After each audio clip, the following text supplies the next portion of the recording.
Hi, I'm going to talk about deep listening stance number 2, and it is called mature empathy.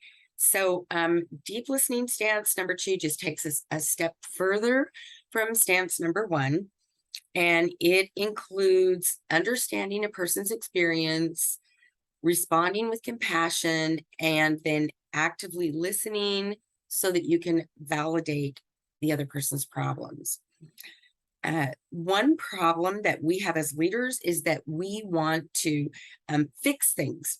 And deep listening is not about listening so that you know how to fix something. Instead, it is empowering the person to make better decisions on their own.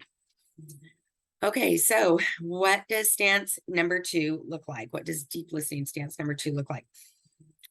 This is when the leader is pausing to consider the other person's experience. But the leader has to also think about their own feelings so that they can make sure that they aren't inserting that baggage or agenda into the person you're listening to's experience or story. So you don't want to get triggered when you hear things. Let that voice in your head try to hijack the conversation. And in order to do this, we can be active listening. So we can insert things like, I hear what you're saying.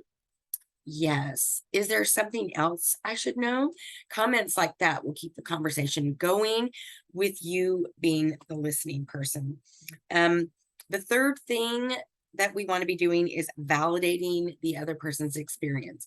And once again, this is even if you don't share anything about it, you don't share their opinion, you would have done things differently than the way they're sharing with you.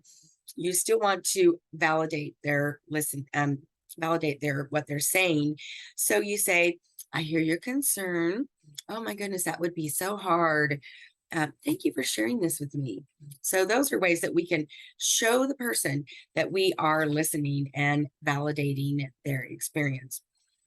Finally, deep listening, the fourth way you can tell a person is deep listening is that they ask the person's needs. What can I do to support you?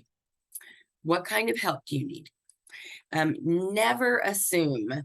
Again, racing in to fix the problem, assuming that the person wants, something from you without asking is an indication that you didn't value what they were saying. You were just looking to fix it. So that is stance number 2. And I'm going to go ahead and see if I can stop the recording. Bye.